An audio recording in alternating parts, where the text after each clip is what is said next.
इस ज्ञान के मुख्य यजमान श्री अरुण यादव जी एवं उनकी धर्मपत्नी और इस ज्ञान यज्ञ में उपस्थित समस्त मातृशक्ति पधारे हुए सज्जनवृंद, IAS ज्ञानिक का प्रथम दिवस और प्रथम दिवस की मंगलमय मेला में सभी का स्वागत।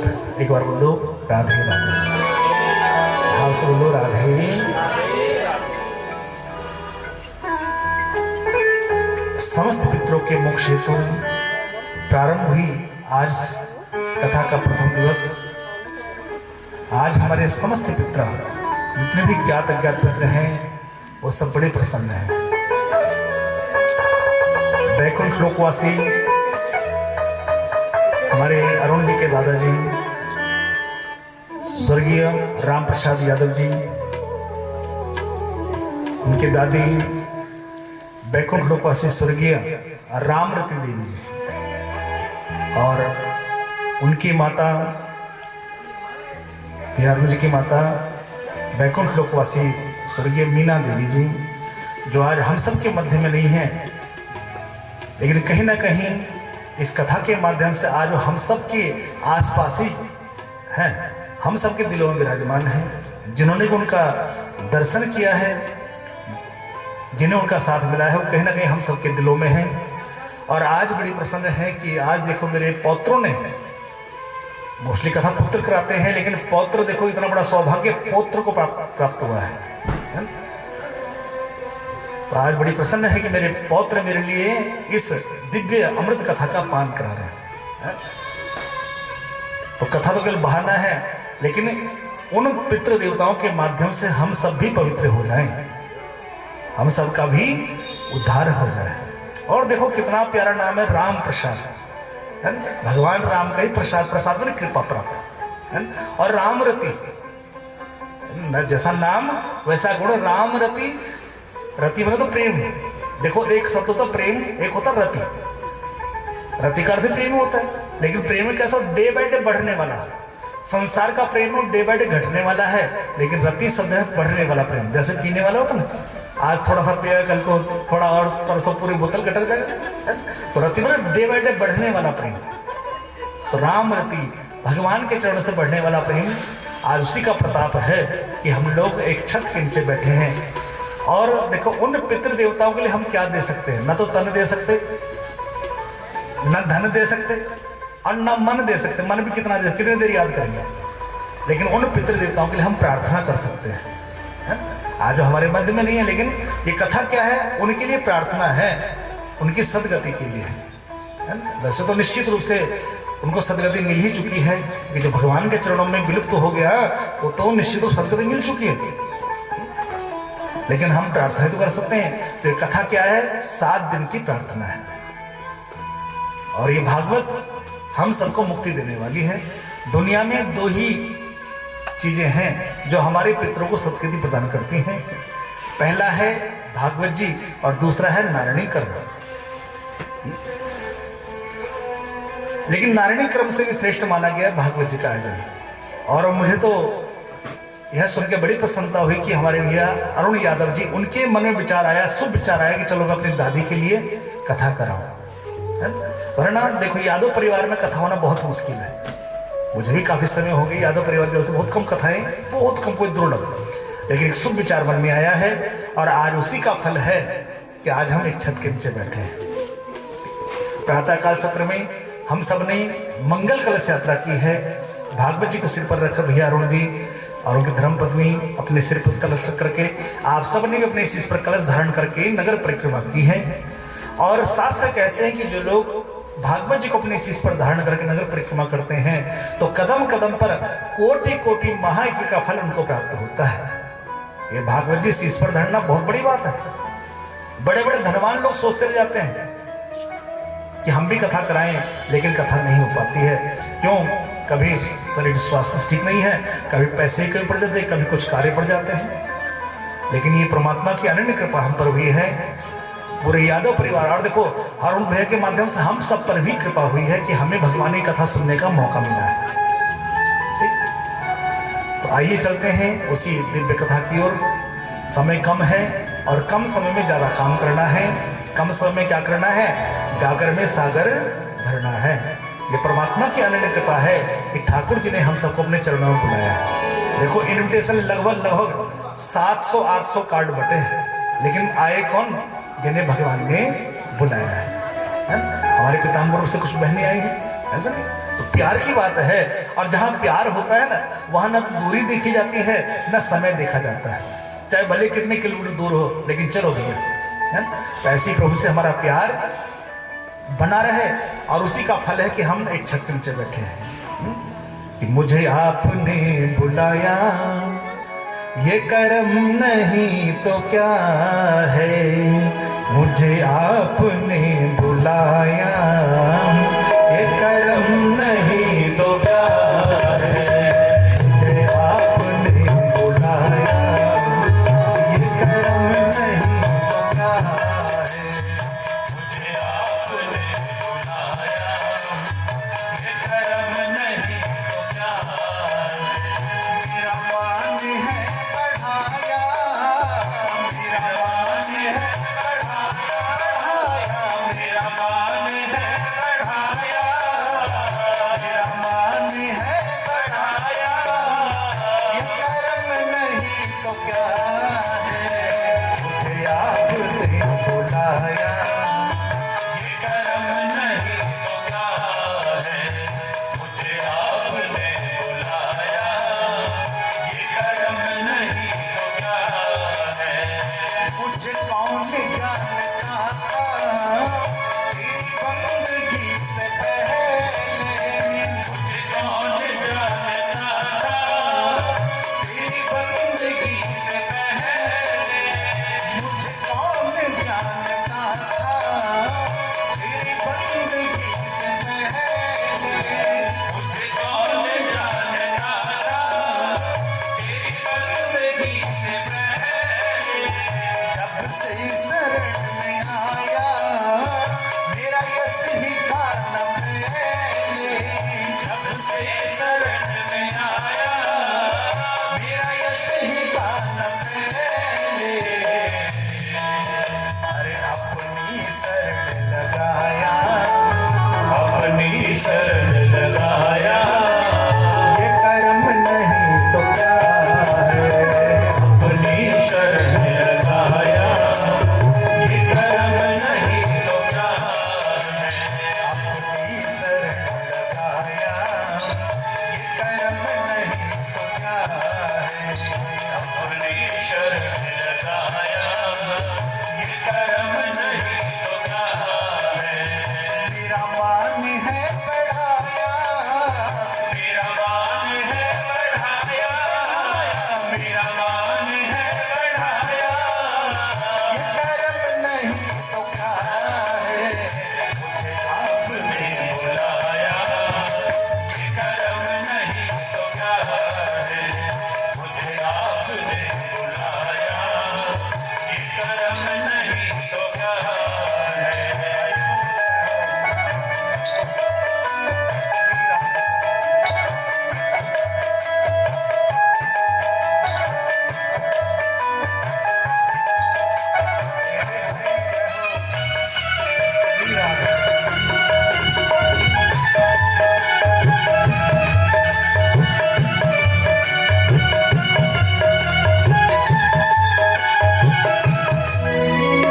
बड़े भाग्यशाली होते हैं तेरे दर पे जो तेरे दर पे जो आते। बड़े भाग्यशाली होते तेरे दर पे आते। जीवन के संकटों से पल भर में मुक्ति पाते। जीवन के संकटों से पल भर में मुक्ति पाते।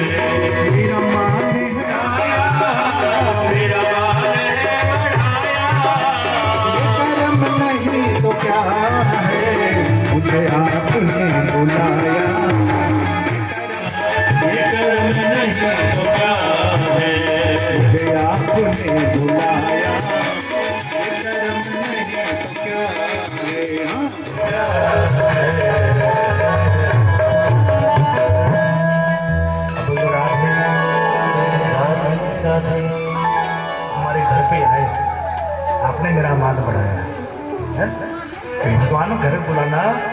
बड़ी बात है।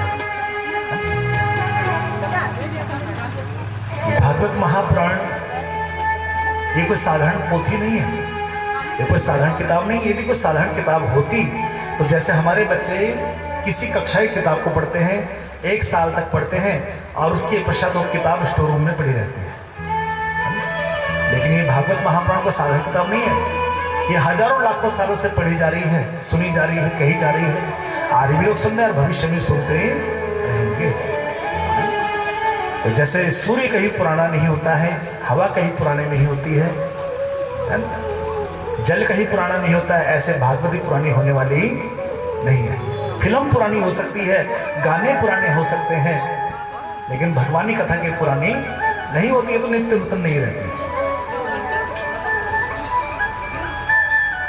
आइए चलते हैं। प्रथम श्लोक बड़ा सुंदर श्लोक है, सभी लोग गुनगुनाएंगे, हाथ जोड़ के सभी बोलो कि सच्चिदानंद रूपाय सच्चिदानंद रूपाय विश्वोत्पत्त्यादि हेतवे विश्वोत्पत्त्यादि हेतवे तापत्रय विनाशाय तापत्रय विनाशाय श्री कृष्णाय वयं नुमः श्री कृष्णाय वयं नुमः श्री कृष्णाय वयं नुमः श्री कृष्णाय वयं नुमः। बोलो सच्चिदानंद भगवान की जय। आज प्रथम दिवस और प्रथम दिवस जो चर्चा होती है, इस कथा की क्या महिमा है। क्योंकि जब तक हमें किसी की महिमा का ज्ञान नहीं हुआ तब तक उससे प्रेम भी नहीं होता है। जब तक हमें किसी के महिमा का ज्ञान नहीं हुआ, उससे कितनी अहमियत है। जैसे रुपया है, रुपये की अहमियत का हमें पता है, 1-1 रुपये की कितनी अहमियत है उसका पता, तभी तो रुपये से प्रेम है। और उस रुपये को कमाने के लिए दिन रात एक कर दिया है। तो ऐसे ही जब तक हमें इस कथा की महिमा का ज्ञान नहीं होगा, भगवान की महिमा का ज्ञान नहीं होगा, तब तक भगवान से प्रेम होने वाला नहीं है। ठीक, क्योंकि भजन का जो अर्थ है भज सेवायाम इति भजना, भजन का अर्थ है सेवा करना। और सेवा कब होगी? जब प्रेम होगा। बिना प्रेम की सेवा कर दोगे? कितने लोग आपके द्वार पर आते कितनी सेवा करते बताओ? तो सेवा उसी की होती है जिससे प्रेम होता है। तो जो भगवान की कथा है ये हम सबको प्रेम करना सिखाती है। अभी आपके मन में विचार होगा, प्यार तो सब करते हैं भगवान से, तो ये कैसा प्रेम करना सिखाती है? देखो, अब तक जो हमारा प्रेम है वो कहीं ना कहीं स्वार्थ भरा है। हम लोग भगवान से प्यार नहीं करते, व्यापार करते हैं। प्यार करते हैं, व्यापार करते हो। मंदिर जाते हो, 1 लोटा शंकर जी को जल चढ़ाते हो, इधर तो लो हाथ से जल चढ़ रहा है, मुंह में केवल माला घूम रही है, ओम नमः शिवाय, नमः शिवाय, और दिल में पूरी लिस्ट चल रही है, प्रभु ये सारी मनोकामनाएं पूरी करना। तो बताओ, प्यार हुआ, व्यापार हुआ? उस 1 लोटे जल के बदले हम कितना मांगते हैं भगवान से, और साथ में क्या घास फूस दुबड़ा चढ़ा दे, बेल पत्र चढ़ा दे, बताओ। तो प्यार अलग चीज है, प्रेम होना अलग चीज है। क्योंकि प्रेम में हमेशा देना ही पड़ता है, लेने की भावना होती ही नहीं है। तो ये कथा हम सबको प्रेम करना सिखाती है। और प्रेम कब होगा? जब भगवान के भक्तों का संग करेंगे। जैसा करेंगे संग वैसा चढ़ेगा रंग। जैसे आपने देखा, कोई कंपाउंडर है, किसी डॉक्टर के साथ लग जाए तो एक दिन वह कंपाउंडर डॉक्टर बन जाता है। संग का असर है। और चित्र से ही चरित्र का निर्माण होता है। क्या समझे? चित्र से ही चरित्र का निर्माण होता है। तो जब हम भगवान का चित्र देखेंगे तो कहीं ना कहीं हमारे मन में भी सुंदर विचार आएंगे, नहीं आएंगे? तो इसलिए अपने घरों में फिल्मी हीरो के चित्र नहीं लगाने हैं, भगवान के चित्र लगाने हैं। तो प्रेम करना एक कथा सिखाती है। अब आपके मन में प्रेम किससे करें? प्रेम किससे किया जाए? प्रेम उससे करना चाहिए जो हमसे प्रेम करता है। प्रेम उससे करें जो हमसे प्रेम कर, लेकिन कैसा प्रेम? निस्वार्थ प्रेम, जिसके प्रेम में कोई स्वार्थ नहीं है। दुनिया के प्रेम में कहीं ना कहीं थोड़ा बहुत स्वार्थ छिपा हुआ है, लेकिन जो भगवान का जो प्रेम है उसमें कोई स्वार्थ नहीं है। जैसे माता पिता का प्रेम होता है, कैसा प्रेम माता पिता, स्वार्थ भरा प्रेम है। माता पिता बच्चे को पालते पोसते हैं, बड़ा करते हैं, उनका क्या स्वार्थ होता है? कोई स्वार्थ उनका नहीं छिपा होता, बस अपने पैरों पर खड़ा हो जाए, अपनी आजीविका चलाए, यही स्वार्थ होता है। तो भगवान से भी ऐसा प्रेम होना चाहिए जिसमें कोई स्वार्थ न हो। ये कथा हम सबको प्रेम करना सिखाती है। तो प्रेम कब होगा? जब उसकी महिमा का ज्ञान होगा। तो आज प्रथम दिवस महिमा भागवत जी के जो महात्म्य लिए गए पद्म पुराण से लिया गया। पद्म पुराण के 6 अध्याय हैं, वह भागवत जी की महिमा में सम्मिलित किए गए हैं, और उसी का प्रथम श्लोक हमने अभी गुनगुनाया है, सच्चिदानंद रूपाय। और प्रेम कब होगा? प्रेम के लिए 3 चीजों का होना जरूरी है। पहला है स्वरूप, दूसरा है स्वभाव, और तीसरा है प्रभाव। जैसे आपके पड़ोसों कोई व्यक्ति रहने आए तो सबसे पहले हम उसका क्या स्वरूप देखते हैं। बच्चा है, बूढ़ा है, जवान है, हम उम्र है, या हमसे बड़े हैं, छोटे हैं। दूसरा है स्वभाव कैसा है, और तीसरा क्या देखते हो? प्रभाव देखते हो। प्रभाव बने जो कहता है वो करता भी है, या खाली कहता ही कहता रहता है। बहुत से देखे लंबे लंबे फेंकने वाले, इतनी लंबी लंबी फेंकते हैं, बेचारा सामने वाला भी चक्कर में आ जाता है।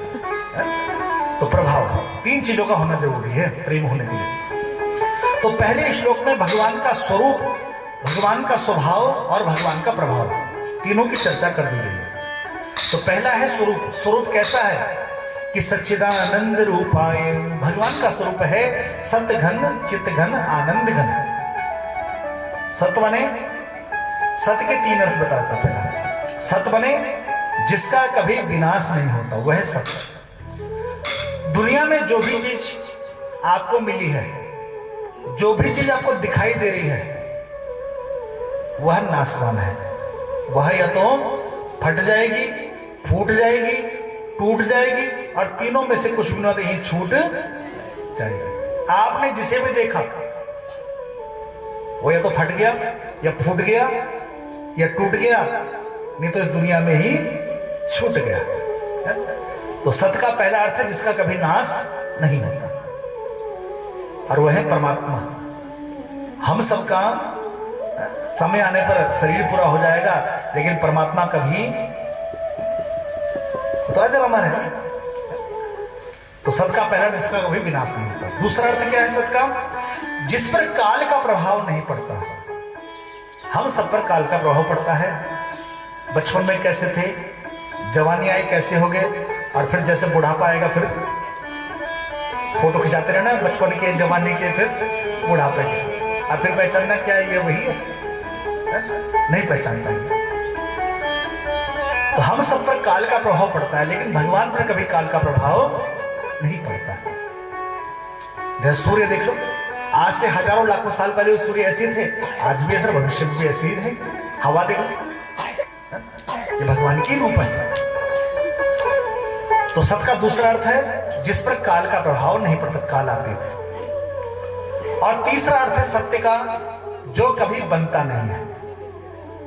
हम सब बंधे हुए हैं, हम सब बंधे हुए हैं, परिवार से बंधे हुए हैं, समाज से बंधे हुए हैं, कारोबार से बंधे हुए हैं, नियम कानून से बंधे हुए हैं, लेकिन परमात्मा बंधन मुक्त है, वो कहीं बनता नहीं है। यहां तक कि सूर्य और चंद्रमा यही बंधे हुए हैं। समय पे सूर्य आता है, समय पर अस्त होता है। चंद्रमा देखो, हवा देखो, ये भी सब बंधी हुई है। हवा अगर एक दिन छुट्टी कर ले तो क्या होगा? जैसे आप सबकी छुट्टी हो, संडे के दिन छुट्टी, बहुत से की शुक्रवार को छुट्टी होती है, कुछ लोगों की इतवार को छुट्टी होती है। अगर हवा एक दिन छुट्टी कर ले, आज मैं नहीं चलूंगी, तो सच बताना क्या होगा? फिर उम्मीदपुर वाले रह पाएंगे? अगले दिन क्या होगा उम्मीदपुर में? कुछ नहीं होने वाला, कोई भी जिंदा। और एक दिन छोड़ो, मैं तो कर रहा हूँ 10 मिनट की भी छुट्टी कर ले, मात्र जो 10 मिनट का, 2-4 मिनट की भी छुट्टी कर ले, तो भी कोई जिंदा रहने वाला नहीं है। तो सब नियम में बंधे हुए हैं, लेकिन जो परमात्मा है, जो इनसे भी ऊपर है, वो नियम में बंधा हुआ नहीं है। हम सब बंधे हुए हैं, परिवार से बंधे हुए हैं। यदि परिवार वालों ने मना कर दिया कथा में नहीं जाना है, तो बताओ आप वो कथा में नहीं आ सकते। बॉसों की देवियां समझा देती है, खबरदार वहां मत जाना। वो बेचारा वो सज्जन कुछ भी नहीं कर सकते बेचारे। पत्नियां भी समझाने वाली होती है कई कई जगह। पत्नी थोड़ा कम समझा तो पत्नियां थोड़ी ज्यादा समझाती है। तो परमात्मा कहीं बनता नहीं है। परमात्मा तो बनता है केवल किसके चक्कर में? वो भक्तों के चक्कर में बनता है। भक्ति मान सकते हैं भगवान को। मोहन बंध गए प्रेमियों ने जो बनाया वो ही बन गए। भगवान प्रेम की डोरी से बन सकता है, वरना परमात्मा का हर कोई नहीं मान सकता। तो सत्य का तीसरा अर्थ है जो बंधन मुक्त है। दूसरा शब्द है चित्त। सत्य चित्त, चित्त माने होता है प्रकाश। तो परमात्मा कैसा प्रकाश स्वरूप है। हम सबको कहीं ना कहीं उजाले की आवश्यकता होती है। तो परमात्मा क्या है? ये सूर्य बन के उजाला कौन दे रहा है? वो परमात्मा दे रहे हैं। और चित्त का एक और अर्थ है ज्ञान। देखो सब कुछ ठीक ठाक है, शरीर भी बिल्कुल ठीक ठाक है, आंख कान नाक बिल्कुल ठीक ठाक है, आंख से दिखाई दे रहा है, कान सुनाई दे रहा है, लेकिन अगर ज्ञान नहीं है तब ज्ञान बने सही क्या है गलत क्या है, अच्छा क्या है बुरा क्या है, ये ज्ञान नहीं है तो फिर उस व्यक्ति को लोग क्या कहते हैं? इसकी अठन्नी ढीली। तो ज्ञान है, चित्त का अर्थ है ज्ञान है। तो परमात्मा कैसे? ज्ञान स्वरूप है। और तीसरा अर्थ है आनंद स्वरूप। परमात्मा कैसे है? आनंद स्वरूप है। संसार में सुख मिल सकता है और जहां सुख होगा वहां दुख भी अवश्य होगा। जहां सुख होता है वहां दुख भी अवश्य होता है, क्योंकि हर चीज का विलोम होता है। कोई अमीर है तो गरीब भी होगा ही होगा, और सारे अमीर हो गए तो सबको मोदी सरकार ने 15-15 लाख रुपए दे देता, कोई काम करेगा?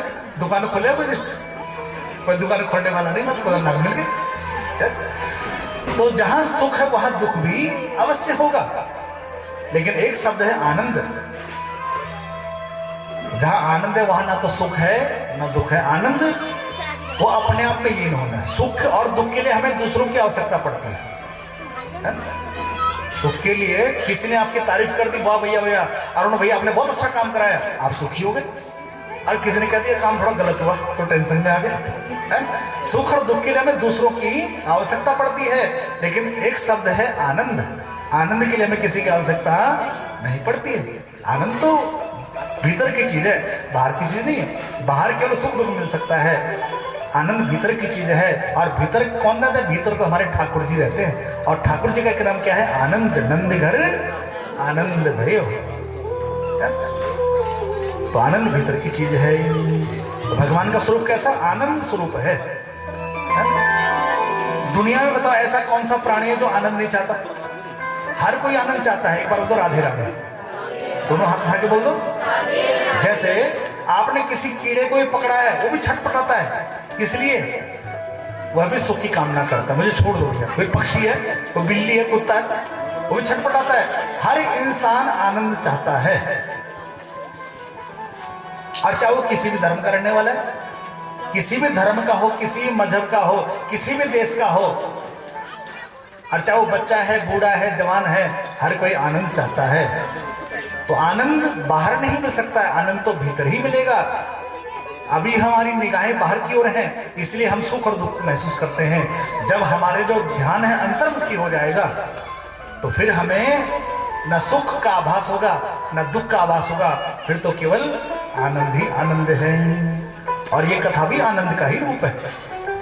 भगवान की जो कथा है ये भी आनंद का रूप है। जैसे गर्मी का मौसम है, भयंकर गर्मी पड़ रही, पसीना पसीना, और आपने क्या गंगा जी में डुबकी लगा ली तो सारी गर्मी दूर।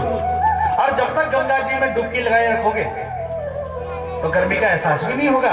लेकिन जैसे गंगा जी से बाहर आए तो पुनः गर्मी है। तो ऐसे ही जब तक हम कथा में बैठे हैं तब तक ना सुख है ना दुख है, यहाँ तो केवल आनंद ही आनंद है। लेकिन जैसे कथा विराम हुई, शाम को 5 बजे कथा से बाहर निकले, फिर सुख और दुख अर्थात टेंशन, ये भी करना है, वो भी करना है, दूध भी लाना है, सब्जी भी लानी है। तो कथा क्या है? ये आनंद का स्वरूप है। तो भगवान का स्वरूप कैसा है कि सच्चिदानंद रूपाय है? और फिर है भगवान का प्रभाव कैसा है, विश्व तो उत्पत्त्याते हेतवे, विश्व को उत्पन्न करना, पालन करना और संहार करना, ये भगवान का प्रभाव है। उत्पन्न करने वाला कौन है, हम सबको दुनिया में लाने वाला कौन है, सोच रहा एक बार उधर राधे राधे। हमें दुनिया में लाने वाला कौन, हमारे माता पिता नहीं, हमारे माता पिता दुनिया में लाने वाले होते तो इतने सारे लोग डॉक्टर के यहाँ बैठे हैं कि हमारे कोई बालक हो जाए है? इतने सारे जोड़े डॉक्टरों के यहाँ बैठे हुए हैं, कई साल हो गए विवाह को, लेकिन गोद सुनी है। तो उत्पन्न करने वाला भी वो परमात्मा, फिर है उत्पन्न तो कर दिया, फिर पालन भी वो परमात्मा कर रहा है। जिसने पेट दिया है वह पेट की भूख है ना, आदमी सोता उठता भूखा जरूर है, लेकिन सोता है पेट भर के सोता है, कहावत है ना। तो पालन भी वो परमात्मा कर रहा है। और फिर है अंत में संहार भी परमात्मा के हाथ में है, और संहार भी जरूरी है।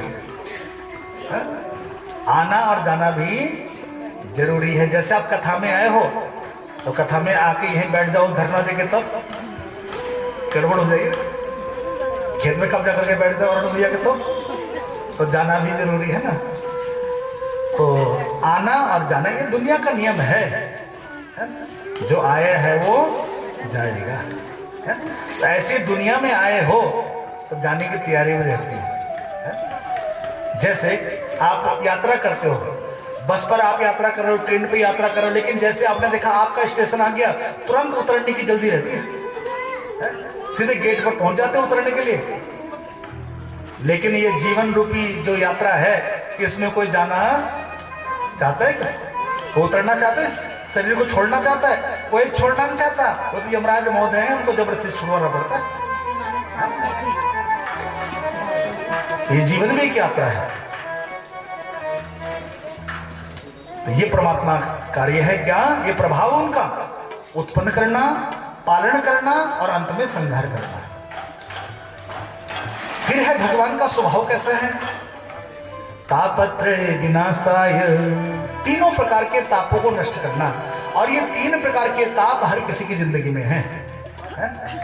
कि दैहिक दैविक भौतिक तापाम, राम राज का हुई नहीं व्यापाम।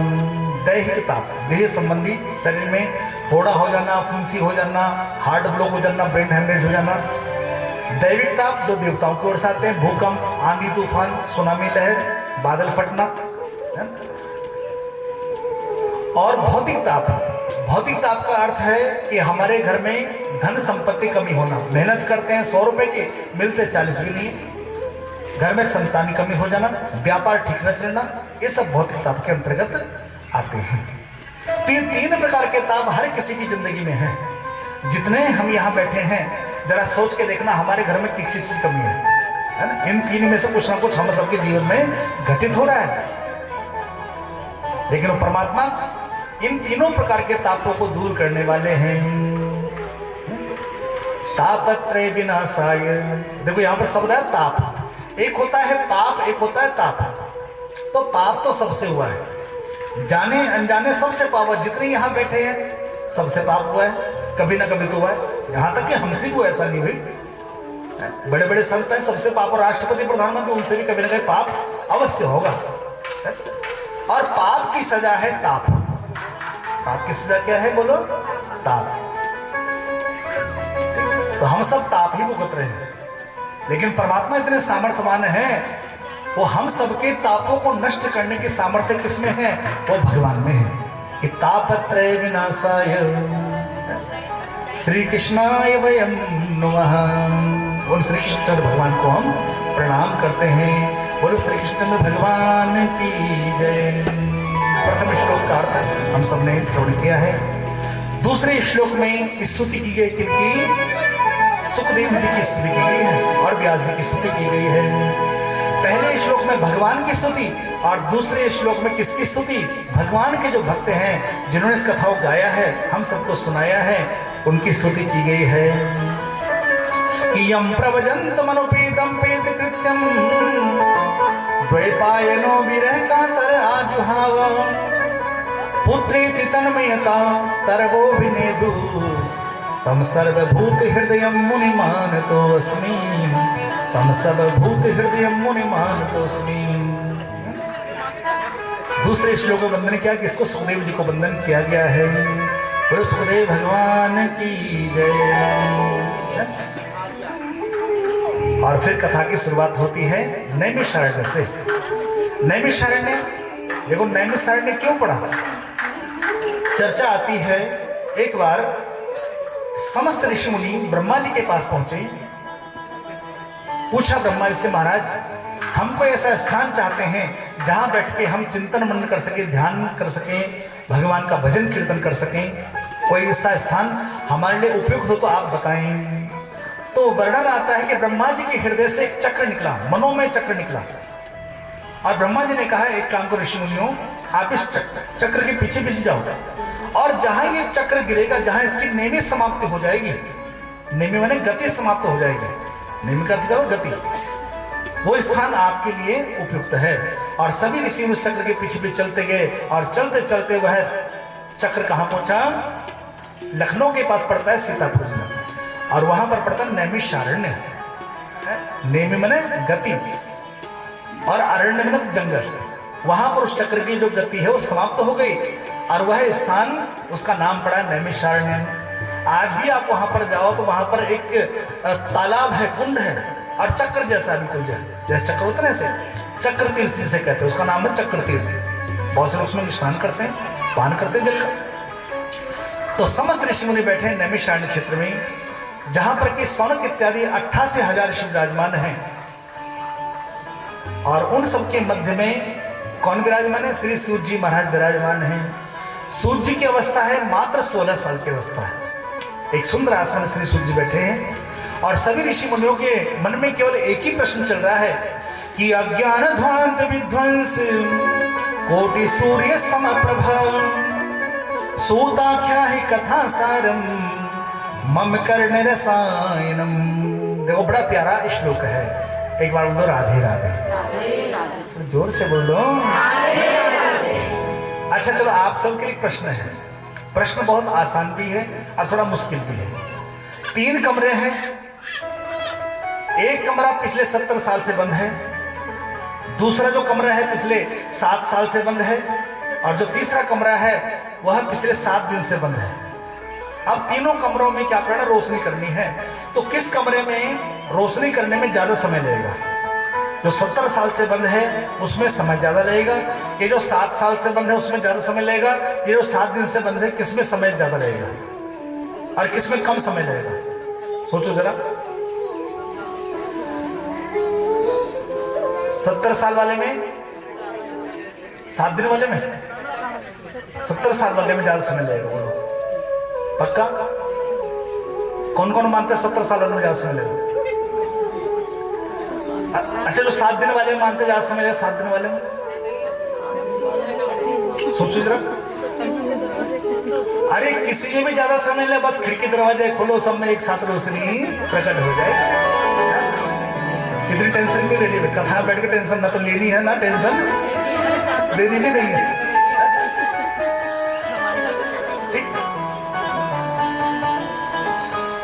तो ऐसे ही ये 7 साल 70 साल कोई और नहीं, ये हम ही में से बैठे हैं कमरे, हमारे मन रूपी कमरे। बहुत से ऐसे भी यहाँ पर बुजुर्ग माताएं बैठे होंगे जिनके जीवन के 70 साल बीत गए, लेकिन ये कथा कभी नहीं श्रवण कर पाई होंगी, कथा नहीं सुन पाई होंगी। ऐसे भी माताएं बैठे जिनको सुने सुने 7 साल हो गया, 8 साल हो गया।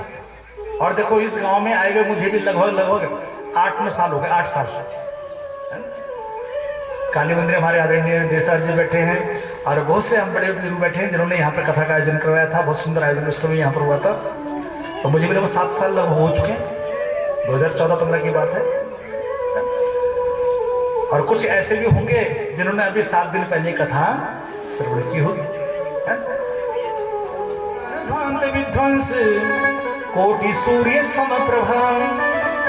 हे सूर्य महाराज, हम सबके मनों में घोर अंधकार है, लेकिन कौन सा अंधकार है? वह अज्ञान रूपी अंधकार है। और हमने सुना है आप ज्ञान में 100 करोड़ सूर्यों के समान हो।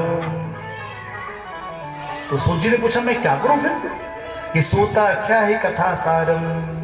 हे सूत जी महाराज, हमने सुना कि आपने बहुत से पुराणों की चर्चा की है, रचना की है, लेकिन इस कलयुग में किसी के पास समय नहीं है उनको पढ़ने का, सुनने का। तो इसलिए हम चाहते हैं आप हमें कथाओं का सार सुनाएं, उन सारे वेदों का, पुराणों का सार सुनाएं। और जो बात सार में होती है वो पदार्थ में नहीं होती। जैसे दूध का सार है घी। ठीक, दूध का सार क्या है? घी है। किसकी कीमत ज्यादा है? दूध है 60 रुपए किलो और घी है 600 रुपए। अच्छा, दूध देखो, आपने दूध रखा, कितने दिन में खराब हो जाएगा? 1 दिन में, 2 दिन में?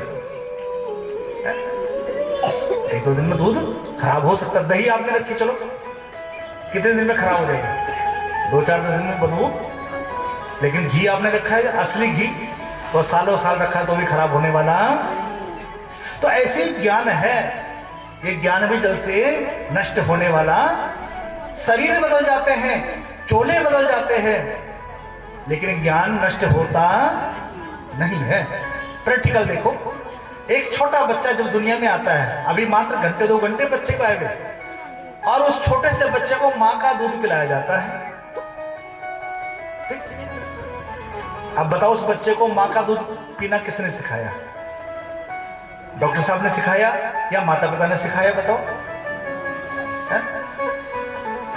वह बच्चा न जाने कितने जन्मों से दूध पीता आया है और ये ज्ञान उसे अभी भी बना हुआ है। चलो, तो संसार के इंसानों की बात थी, जंगल में पशु पक्षी हैं, उनके ही बच्चे होते, उन्हें दूध पीना किसने सिखाया? भाई कहां दूध है? तो यही है ज्ञान। तो जैसे घी कभी खराब नहीं होता जल से, ऐसे जो हमारा ज्ञान है वो कभी नष्ट नहीं होता है। भले शरीर बदल जाए, हो सकता कुत्ते क्यों नहीं मिल जाए, बिल्ली बन जाए, लेकिन अगर ज्ञान है, पूर्व जन्म का ज्ञान है, वो ज्ञान कभी नष्ट नहीं होता है। प्रेम से राधे राधे। एक बार गुरु नानक देव और उनके शिष्य बाला और मर्दाना वह एक शहर से गुजर रहे थे।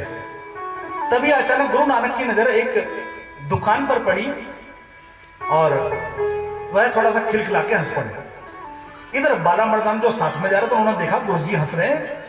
पूछा, गुरुजी कोई हंसने को कोई बात तो हुई नहीं, लेकिन आप हंसे क्यों? तो गुरु नानक देव ने कहा, नहीं कोई ऐसी बात है। नहीं गुरुजी, आप बिना किसी कारण के हंस नहीं सकते, कुछ ना कुछ बात तो जरूर है। तो जब बहुत पूछा तो गुरु नानक ने बताया, वो सामने दुकान तुम देख रहे हो, और उस दुकान पर एक बकरा बार बार आ रहा है, और दुकान का जो मालिक है उसे डंडे मार मार के भगा रहा है, लेकिन फिर भी वो बकरा बार बार आ रहा है। और ये बकरा कोई नहीं था, ये बकरा इस दुकान का मालिक था, और आज इसका बेटा मालिक बना है। आज ही इसका बेटा मालिक बना है। तो इस बकरे का जो ज्ञान था, इस दुकान के प्रति बड़ा मोह होता, तभी बार बार आ रहा है। यहाँ तक बेटा डंडे मारा तो भी बेचारा थोड़ी दूर जाकर फिर वापस आ रहा है। और ये बेटा इसने ऐसे नहीं प्राप्त किया था, न जाने कितने जगह मत्था टेका था, तब जाके कई सालों बाद बेटा प्राप्त किया था। लेकिन आज वही बेटा डंडे मार मार करके पिताजी को, उसे क्या पता पिताजी ये बकरे बने हुए। तो ज्ञान कभी नष्ट नहीं होता है। शरीर बदल जाते हैं, चोला बदल जाएगा, लेकिन ज्ञान नष्ट होने वाला नहीं है। प्रेम से बोलो राधे राधे। तो सोनकाद ऋषि मुनि यही बात तो कह रहे हैं कि हम सबके मन में घोर अज्ञान है। आप अपने ज्ञान के प्रकाश से हमारे जो मन के अज्ञान है उसको आप दूर कीजिए। अज्ञान ध्वांत विध्वंस कोटि सूर्य समप्रभम सूताख्या ही कथा सारम मम कर्ण रसायनम। तो श्री सूत जी ने पूछा, ऋषि तुम क्या जानना चाहते हो? और देखो, किसी भी शास्त्र की शुरुआत प्रश्न से होती है। प्रश्न होगा तो ही शास्त्र का निर्माण होगा। कोई किताब लिखी जाए, कोई प्रश्न होगा तभी तो किसी किताब का निर्माण होगा। बिना प्रश्न कुछ। तो प्रश्न पूछा, क्या प्रश्न पूछा हमने? कि यह घोरे कलो प्रायो जीवस आश्चर्यम भवम। कि महाराज, इस कलयुग में जीव आसुरी वृत्ति के हो गए हैं। आसुरी वृत्ति के अर्थात खाया पिया सो गए, खाना पीना मौज उड़ाना, खाओ पियो ऐश करो। क्लेशांत तस्यैव शोधने किम परायणा। वो आसुरी वृत्ति उनके मनों से कैसे हटे, कैसे उस आसुरी वृत्ति का निदान हो, ये हम पूछना चाहते हैं। और क्या पूछना चाहते हो? श्रेयस्नाम यद भवत् श्रेय पावनानाम च पावनम। हे सूजी महाराज, हम जानना चाहते हैं इस संसार में श्रेय का साधन क्या है? देखो, एक होता है श्रेय, एक होता है प्रेय। एक बार बोलो राधे राधे। अब श्रेय और प्रेय क्या है, आइए समझते हैं। आपके सामने दो रास्ते हैं, एक रास्ता फूलों से भरा हुआ है और एक रास्ता कांटों से भरा हुआ है। सच बताना, किस रास्ते पे जाना पसंद करोगे?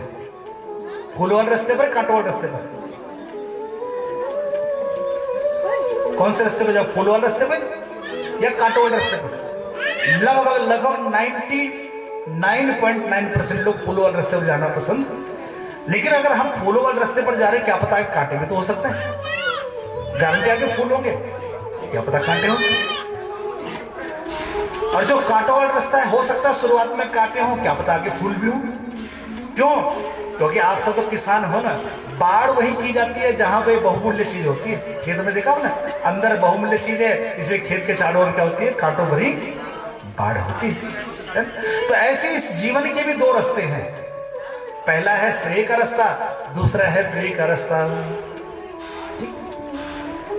अब इसे और थोड़ा दूसरे तरीके से समझो। एक बार बोलो राधे राधे, जोर से बोलो।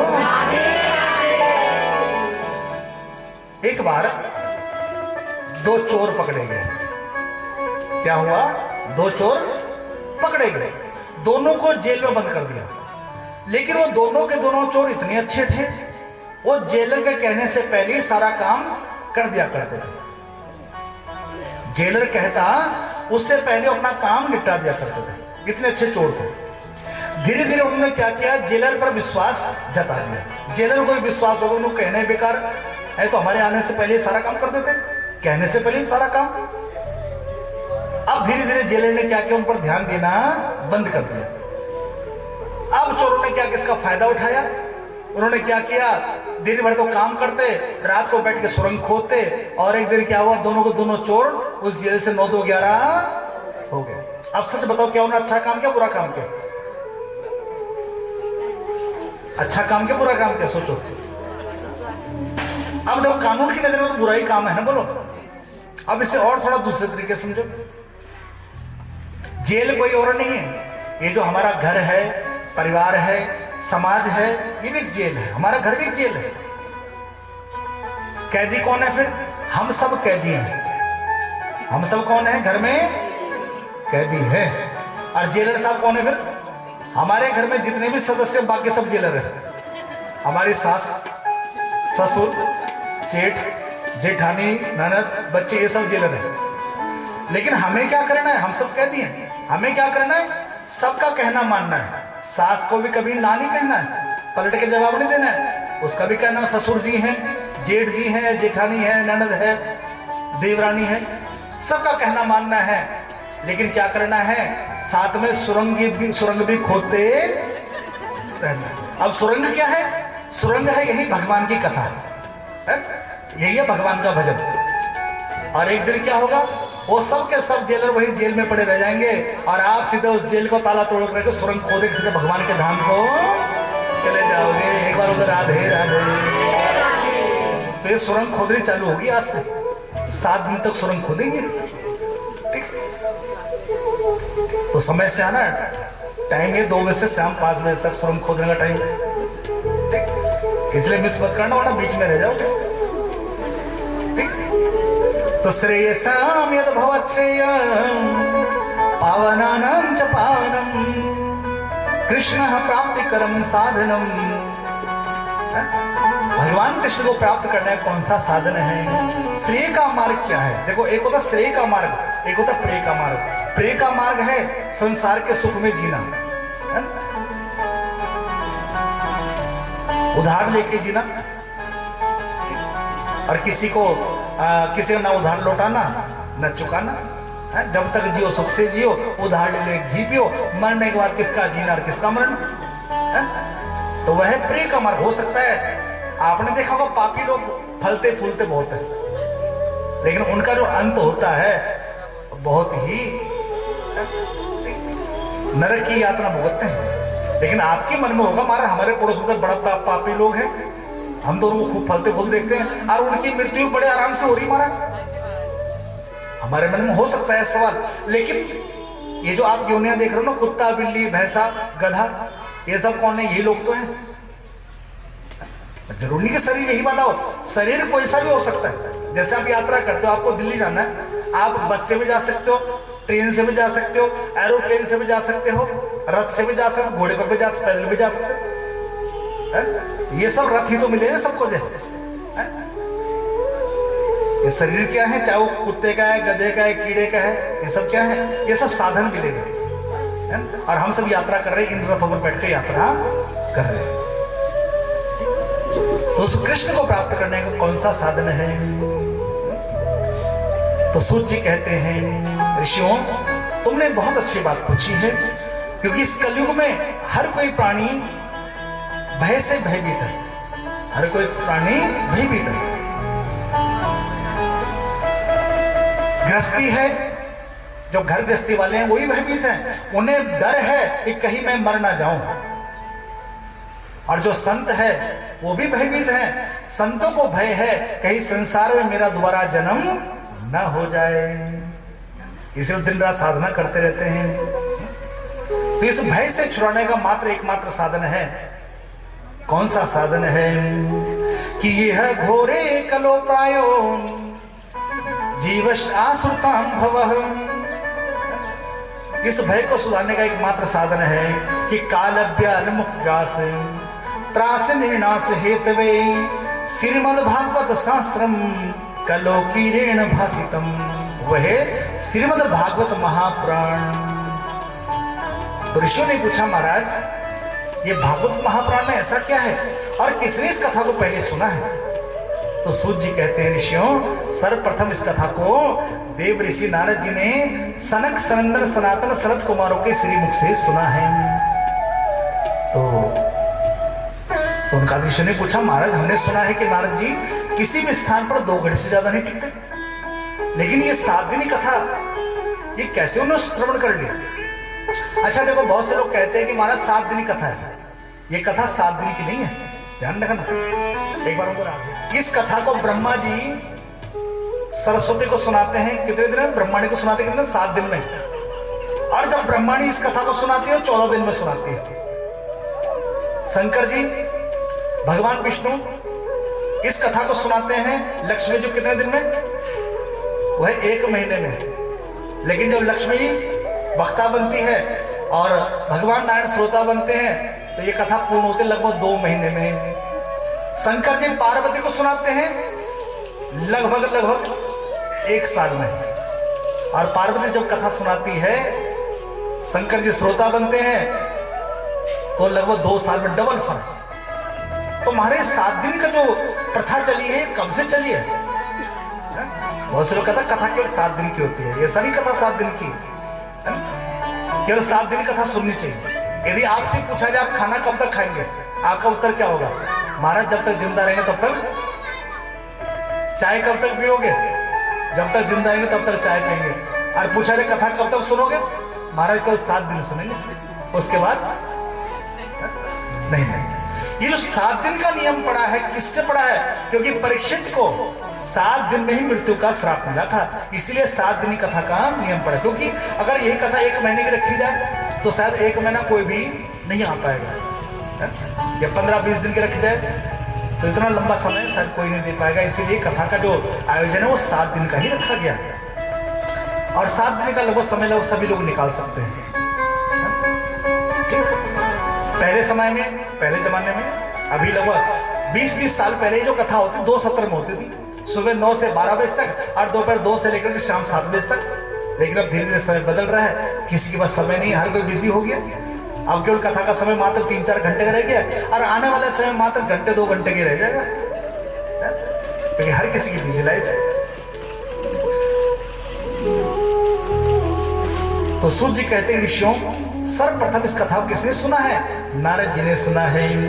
एक बार नारद जी हरि नाम का गायन करते हुए सुख और शांति की इच्छा से इस पृथ्वी लोक पर आए। जरा गाओ भगवान का नाम। नारद जी कैसे गा रहे हैं? ना श्रीमन नारायण नारायण नारायण नारायण श्रीमन नारायण नारायण नारायण नारायण नारायण श्रीमन नारायण।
चरण है, लेकिन नारजो ना तो कहीं सत्य मिला है?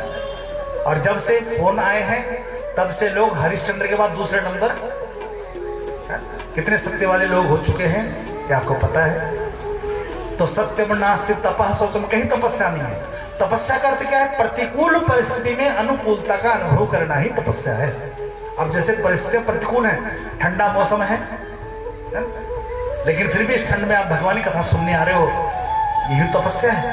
तपस्या कर दो नहीं घर छोड़ के हिमालय चले जाना, घर में रहते घर के काम भी देखना, समाज को भी देखना, परिवार को भी देखना, बच्चों को भी देखना, और उसके साथ साथ भगवान की कथा को सुनना, यही तपस्या है। तो आज तपस्या भी धीरे धीरे कम हो चुकी है। तपस्या अभी तो देखो, आप लोग नीचे बैठे कथा सुन रहे हो, जो बड़ी बड़ी कथाएं होती है वहां कुर्सियों में बैठे कथा सुनते हैं। अब जो लेटेस्ट समय आने वाला समय कुर्सी कथा का आने वाला है, नीचे बैठना कोई चाहता नहीं, कहीं पैंट की क्रीज खराब ना हो जाए, जिंदगी क्रीज खराब भले हो जाए, लेकिन पैंट की क्रीज, साड़ी की क्रीज खराब ना हो जाए। तो तपस्या नहीं, शौचम, तपः शौचम, शौच में पवित्रता। देखो, एक होता है साफ होना, एक होता पवित्र होना। साफ होना अलग बात है और पवित्र होना अलग बात है। जैसे आपने कोठी बनाई, कोठी पर बहुत सुंदर पेंटिंग डेंटिंग अच्छा है, और बाहर नाम भी लिख दिया कोठी, गीतांजलि भवन, राम निवास, कृष्ण निवास, है ना, लिखते हैं बाहर नाम। बड़ी सुंदर कोठी है, दूर से जिसने भी देखा उसके मन को भाग गई, लेकिन बाहर तो नाम अच्छा लिखा है, लेकिन अंदर शराब चल रहा है, शराब की बोतलें खुल रही हैं, नॉनवेज चल रहा है। तो बताओ, वो कोठी साफ तो है लेकिन पवित्र नहीं है। तो ऐसे ही हमारा जो मन है, साफ होना अलग बात है, शरीर साफ है, लेकिन मन का पवित्र होना भी जरूरी है। और भगवान को क्या प्रिय है? हमारा मन ही प्रिय है। कि निर्मल मन जन सो मोहि पावा, और मोहि कपट छल छिद्र न भावा। केवट देखो कैसा था, काला कलूटा बिल्कुल, सेवक परिवार से था, लेकिन उसका मन निर्मल था, इसलिए भगवान उसके द्वार पर चले आए। बताओ, सबरी देखो, सेवक परिवार से, वो भी सेवक परिवार से थे, लेकिन शरीर कैसा था? बिल्कुल 10,000 साल से प्रतिष्ठा करी सबरी। शरीर इसका ऐसा जैसे किसमिस होता है या छुआरा, आपने देखो ऐसा चेहरा था, लेकिन फिर भी राम उसके द्वार पर चले आए, क्योंकि भगवान का संबंध शरीर से नहीं है, भगवान का संबंध तो हमारे मन से है। हमारी आत्मा कितनी पवित्र है, इससे संबंध है। ठीक, तो शौच बने तो पवित्रता, तो कहीं पर पवित्रता नहीं है। पहले जमाने लोग भोजन करते थे नीचे बैठ के, अब आजकल तो सब स्टैंडिंग वाला जमाना है। घर में पहले लोग भोजन जब बनाते थे, यहां तक माता ने चक्की पीसती थी, भगवान का नाम गाते, चक्की पीसती थी, आटा पीसती थी, भोजन बनाते थे, भगवान का नाम गाते भोजन बनाते थी। गोविंद मेरो है, इधर भोजन चल रहा है, हलवा बन रहा है, और गोविंद मेरो है, गोपाल मेरो है। और उसका प्रभाव क्या होता था, वो जो भोजन बनता था वह अमृत स्वरूप बन जाता था। जो भी उस भोजन को करता उसका मन भी पवित्र हो जाता था। आजकल भी भोजन बनता है और आजकल ही भजन चलता है। कौन सा भजन चलता है, जानते हो कौन सा भजन चलता है? साइड में लग जाता डेक और उस पर भजन चलता, दिल टोटे टोटे हो गया, और साथ में कोचा चल रहा है। अब वो टोटे टोटे वाला भजन चलेगा, जो उस भजन को, उस भोजन को करेगा, उसके भी तोते उड़ेंगे नहीं उड़ेंगे? भाई देखो कि भजन क्या है, जो हम गाते हैं इसका प्रभाव कहीं ना कहीं दूसरे पर पड़ता है, सभी पदार्थों पर पड़ता है। जैसे स्थान है, इस समय कथा और स्थान भी पवित्र हो जाता है। मंदिर है, मंदिर में लोग भगवान की आरती करते हैं, भजन गाते हैं, मंत्रों को उच्चारण का मंदिर भी सिद्ध पीठ बन जाता है। तो ऐसे ही कोरोना वायरस क्या था, वायरस था लेकिन किसी को नजर नहीं आता। ऐसे जो भजन के परमाणु हैं, जब उस भोजन में मिल जाते हैं तो वह भोजन ही भगवान का क्या बन जाता है, प्रसाद बन जाता है, प्रभु का साक्षात दर्शन। प्रसाद का अर्थ क्या होता है, प्रभु का साक्षात दर्शन बन जाता है भोजन। तो पवित्रता, ठीक है, तो इसलिए पवित्रता रखनी, खाने में पवित्रता है। जैसा खाओगे अन्न वैसा हो गया मन, जैसा पियोगे पानी वैसी हो जाएगी वाणी। तो नारद जी ने क्या दिया, कहीं पर पवित्रता नहीं है। दया दानम न विद्यते, कहीं दया की भावना नहीं है, दया भी नहीं है कहीं पर। किसी का एक्सीडेंट हो जाए हम वीडियो बनाने लगते हैं, वो उसकी मदद करना नहीं चाहता। और दान भी नहीं है। देखो धर्म के 4 चरण है, सत्य, तप, दया, दान। 3 चरण कमजोर हो चुके हैं, केवल 4था चरण थोड़ा बहुत शेष है। तो नारद जी ने ये सब देखा, मन बड़ा दुखी हुआ और चले कहा, नारद जी श्रीधाम वृंदावन चले आए। और जब श्रीधाम वृंदावन चले आए तो वहां क्या देखा, हर किसी के मुंह से जय श्री कृष्ण, राधे राधे, जय गोपाल जी की, जय राधा माधव, जय श्री श्याम, ऐसे मुंह से निकल रहा है। बोलो, नारद जी का मन बड़ा प्रसन्न हुआ। जहां भक्तों के मुंह से राधे राधे निकले, जय श्री कृष्ण निकले, हर हर महादेव निकले, जय माता के निकले, तो मन कितना प्रफुल्लित होता है। तो नारद जी का मन बड़ा प्रफुल्लित हुआ। घूम रहे हैं वृंदावन, बड़ा आनंद नारद जी को मिल रहा है। लेकिन तभी क्या देखा, एक स्थान पर एक तरुण स्त्री बैठी है, लगभग 17-18 साल की उम्र। उसके पास कुछ अन्य स्त्रियां बैठी हैं और 2 वृद्ध उसके पास लेटे हैं। और वह जो तरुण स्त्री है बड़ी दुखी बैठी है, उदास मन से बैठी है। तो नारद जी ने सोचा, अरे इतनी सारी स्त्रियां पास में बैठी हैं और ये स्त्री उदास क्यों है, चलो जरा चल के पूछो। तो नारद जी चले आए, समीप भी पहुंचे थे, अभी कुछ दूर पहुंचे थे, लेकिन फिर मन में सोचा इन स्त्रियों के बीच में साधु संत क्या कर, मैं थोड़ा सन्यासी आदमी। वापस लौटने लगे, लेकिन तभी पीछे से आवाज आई कि भो भो साधु क्षणम तिष्ठ मत चिंता पिनाशय दर्शनम तब लोकस्य सर्वथा अगहरम परम। हे महात्मन को नारद जी ने पीछे मुड़कर देखा तो भक्ति माता ने कहा, महात्मन मैंने सुना है कि संतों का दर्शन करने मात्र से हमारे सारे पाप नष्ट हो जाते हैं। हे महात्मन मेरे मन में बड़ी पीड़ा हो रही है, मेरे मन के जो दुख है उसको आप उस कष्ट का निवारण कीजिए। तो नारद जी ने पूछा, देवी आप हो कौन और ये स्त्रियां कौन है, ये 2 वृद्ध कौन है, ये आपके पति हैं क्या? तो भक्ति जो वह स्त्री अपना परिचय देती है कि अहम भक्ति रीति ख्याता इमो में तनयो मतो ज्ञान वैराग्य ना मानो काल योगी न दर्जरो। महाराज मैं कोई और नहीं हूँ, मैं भक्ति हूँ, अहम भक्ति रीति ख्याता। और ये जो दो वृद्ध लेटे हैं ये मेरे पति नहीं हैं, ये मेरे पुत्र हैं। नारद जी बड़े अचंभित, अरे आज तक मैंने जहां भी देखा माँ वृद्धावस्था को और बच्चे जवान, लेकिन यहां तो मैं उल्टा देख रहा हूं, माँ जवान है और बच्चे बूढ़े। तो पूछा भक्ति माता से कि आप आई कहां से हो? तो भक्ति माता अपना परिचय देती है कि उत्पन्न द्रविणेशाहम वृद्धिम कर्नाटके गता क्वचिन क्वचिन महाराष्ट्रे गुर्जरे जीर्णताम गतः। उत्पन्ने द्रविणेशाहम, मैं कर्नाटक में पली बढ़ी है। मेरा जन्म कहाँ है? दक्षिण में। उत्पन्ने द्रविण, दक्षिण साइड का तमिलनाडु इत्यादि। तमिलनाडु भक्ति बहुत होती है, वहां जन्म कहाँ, भक्ति कहाँ? तमिलनाडु साइड में। और कर्नाटक के गटी में, कर्नाटक पली बढ़ी। फिर मैं महाराष्ट्र में आई, वहां भी मुझे खूब सम्मान मिला है? लेकिन जब मैं गुजरात में आई तो वहां मैं जीर्ण शीर्ण हो गई। लेकिन जब मैं श्रीधाम वृंदावन आई वहां मैं पुनः जवान हो गई। लेकिन यहाँ मेरे पुत्र ज्ञान और वैराग्य वो दोनों के दोनों बूढ़े हो गए। एक बार बोलो राधे राधे। अब देखो यहाँ इस कथा का भी अध्यात्म छिपा हुआ है। अध्यात्म क्या है? उत्पन्ने द्रविणेशाहम वृद्धिम कर्नाटके गता। कर्नाटक, अब कर्नाटक कहाँ है भाई? भक्ति कहती है कर्नाटक पली बड़ी। कर्नाटक कोई और नहीं, ये जो हमारे कान है ना, भक्ति कहां से प्रवेश करती है? जब हम कानों से कथा को सुनते हैं। कर्नाटक वृद्धिम कर्नाटक गता क्वचित को दी महाराष्ट्र। महाराष्ट्र क्या है? महाराष्ट्र हमारा मुख। जब हम भगवान के गीत गाते हैं तो भक्ति को खूब सम्मान मिलता है। जब हम राधे राधे बोलते हैं तो भक्ति को बड़ी प्रसन्न होती है। देखो कैसे मुख से मेरे नाम का उच्चारण, भगवान के नाम का गायन कर रहे हैं। गुर्जरे जीर्ण नाम कथा।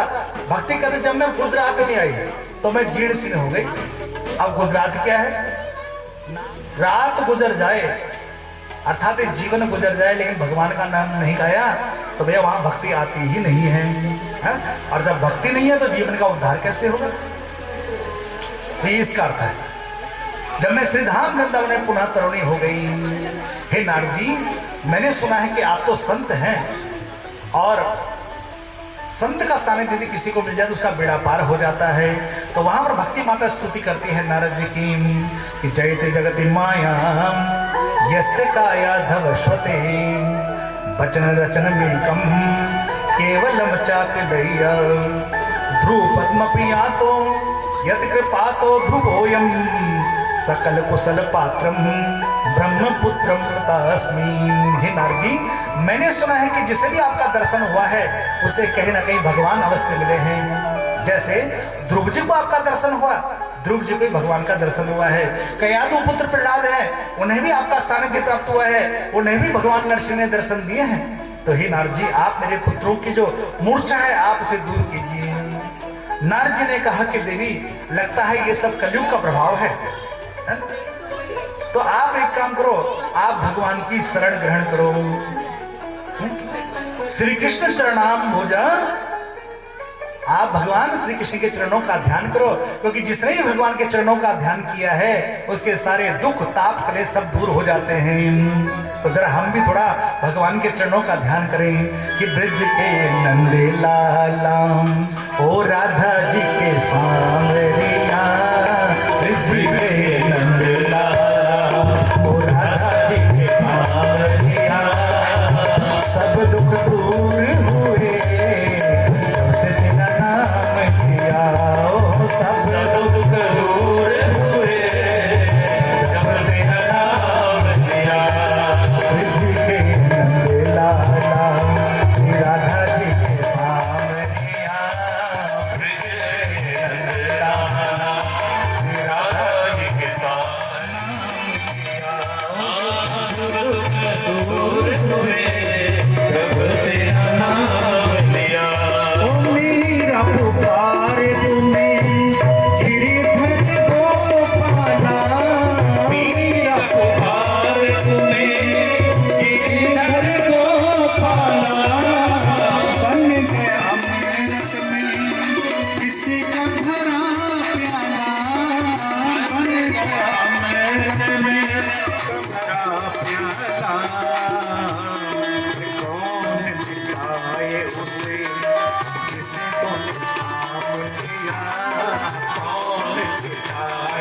जिसे तूने थाम लिया, सब दुख दूर हुए जब से तेरा नाम लिया।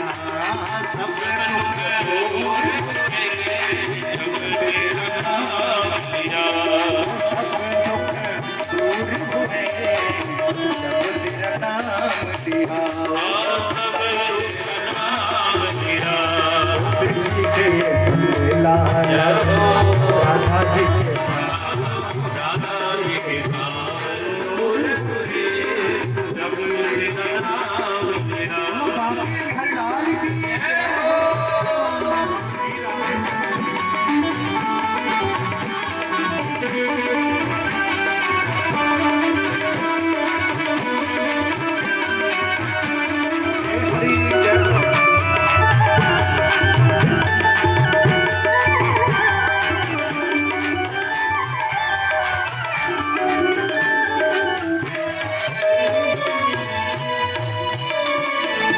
जब तेरे भक्ति का भारी, जब तेरे भक्तों पर आई विपदा भारी, तेरे सारे में सारी विपदा तारी।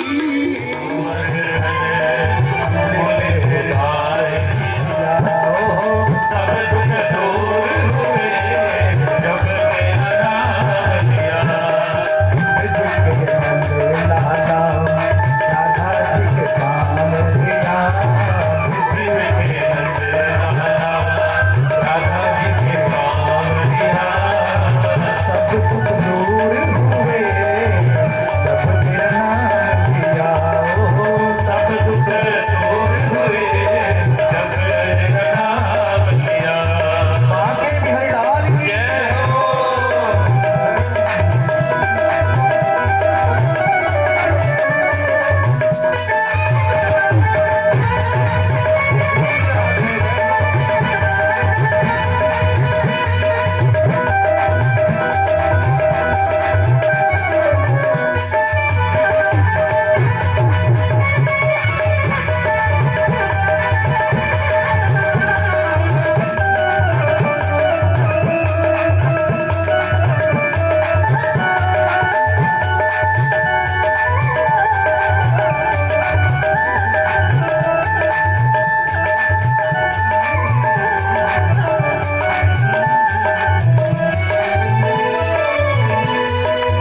मन में मनमोहन नैनों की धारी।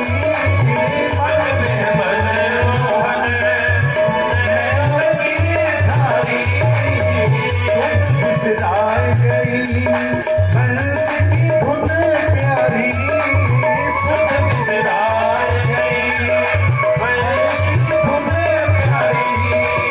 बंस की धुन प्यारी। अरे मेरे मन मंदिर में, मेरे मन मंदिर रास रचाओ रसिया। मेरे मन मंदिर रास रचाओ रसिया। सब दुख दूर हुए जब तेरा नाम लिया। सब दुख दूर हुए जब तेरा नाम लिया। राधा जी के सामने दिया। पृथ्वी के नंद लाला राधा जी के सामने दिया। सब दुख दूर हुए जब तेरा नाम लिया। ओ सब दुख दूर हुए जब तेरा नाम लिया। ओ सब दुख दूर हुए जब तेरा नाम लिया। सब दुख दूर हुए जब तेरा नाम लिया। जब तेरा नाम लिया। जब तेरा नाम लिया। जब तेरा नाम लिया। जब तेरा नाम लिया। जब तेरा नाम लिया। जब तेरा नाम लिया। अब बोलो राधे राधे।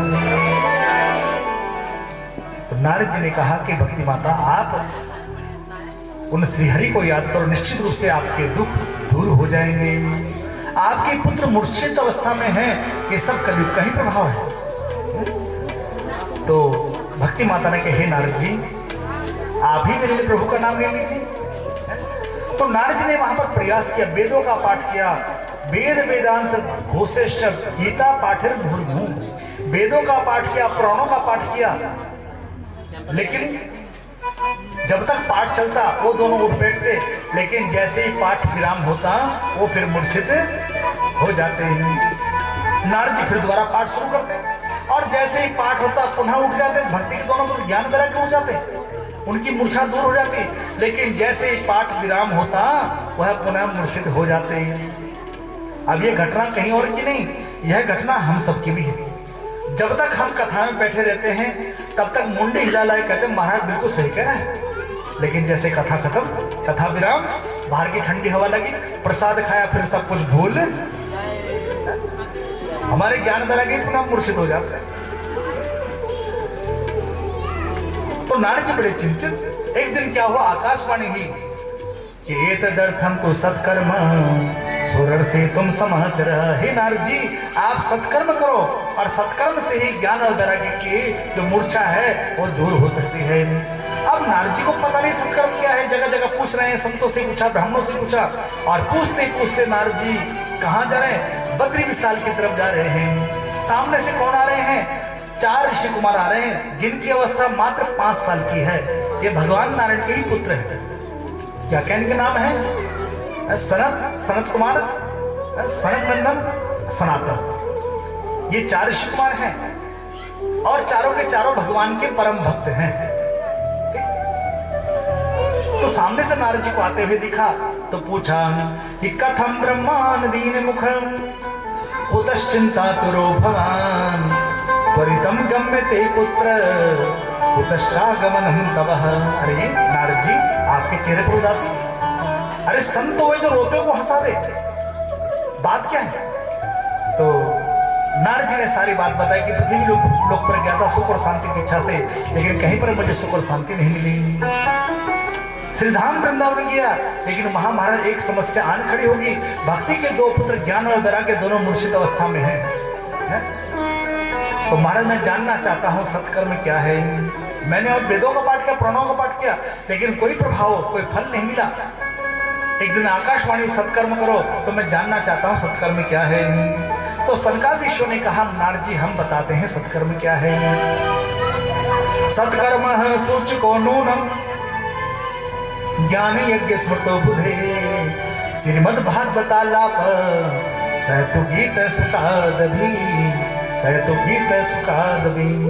सत्कर्म, जैसा कि नाम से ही, सत बने परमात्मा और कर्म बने काम। दुनिया के जितने काम हैं आप छोड़ के देखो, क्या वो काम नहीं होंगे, क्या बताओ। सपोज तबीयत खराब है, क्या घर में खाना नहीं बनेगा, बनेगा। दुकान नहीं खुलेगी, खुलेगा। दुनिया के जितने काम छोड़ के देखो, 10 तैयार बैठे हैं करने के लिए, लेकिन एक यही काम है जिसे हमें खुद करना है। वह कौन सा काम, सत्य माने परमात्मा काम। और परमात्मा काम क्या है, भजन। और भजन का अर्थ, पहला अर्थ है माला, भगवान का नाम लेना, और दूसरा तो भज सेवायाम इति भजन, सेवा करना। किसी रोते हुए के आंसू हम पहुंच रहे हैं, वो भी सेवा करना है, वही भजन है। किसी भूखे को भोजन करा रहे हैं, वही भजन है। किसी प्यासे को पानी पिला रहे हैं, वही भजन है।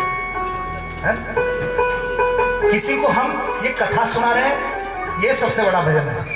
प्रैक्टिकल समझो, जैसे आपने किसी को भोजन कराया है, तो वह भोजन उसके पेट में कितने दिन ठहरेगा, 1 दिन 2 दिन। किसी को पानी पिलाया, कितने देर ठहरेगा वो पानी, 1 दिन 2 दिन में। लेकिन आपने किसी को एक ज्ञान की बात बताई है, और उसने उस बात को अपने गांठ बांध के हृदय में उतार लिया, तो वह ज्ञान की बात भूल सकता है क्या। जैसे बचपन में जब बच्चा प्री नर्सरी में जाता है, नर्सरी में जाता है, उस बच्चे को A फॉर एप्पल सिखाया जाता है, तो क्या वो बच्चा भूल जाता है, नहीं भूलता ना। तो ऐसे ही ज्ञान सबसे बड़ा यज्ञ है, ज्ञान भंडारे करना, वो भी यज्ञ है। किसी को पानी पिलाना वो भी यज्ञ है, लेकिन सबसे बड़ा यज्ञ है वह है ज्ञान यज्ञ। और यहां पर हम कौन सा यज्ञ कर रहे हैं? श्रीमद् भागवत महापुराण कथा ज्ञान यज्ञ है। ये भी ज्ञान यज्ञ है। यज्ञ एक यज्ञ जो हम करते हैं, आप अपने अपने घरों में हवन करते हो, स्वाहा स्वाहा करते हो, घी की आहुति देते हो, हवन सामग्री छोड़ते हो, और ये भी एक यज्ञ है। बस सिर्फ इस यज्ञ में क्या है? इस यज्ञ में आहुतियां दी जा रही हैं। तो नारद जी सत्कर्म क्या है? भगवान की कथा ही सत्कर्म है कि सत्कर्म सूचको नूनम ज्ञान यज्ञ स्मृतो बुधे श्रीमद् भागवतालाप सहतो गीत सुखाद में। हे नारद जी, भगवान की जो कथा है यही सत्कर्म है। तो महाराज इस कथा को कहां कराएं, कब कराएं, कैसे कराएं? क्या कोई मूर्त देखना पड़ेगा? तो सनकादिक ऋषियों ने कहा, नारद जी जैसे जब भूख लगती है तो तुरंत हम भोजन कर लेते हैं, भोजन के लिए कोई मूर्त ढूंढते हो क्या? जैसे कोई रोगी व्यक्ति है, उसको दवाई देनी है, दवाई के लिए कोई मूर्त ढूंढते हो?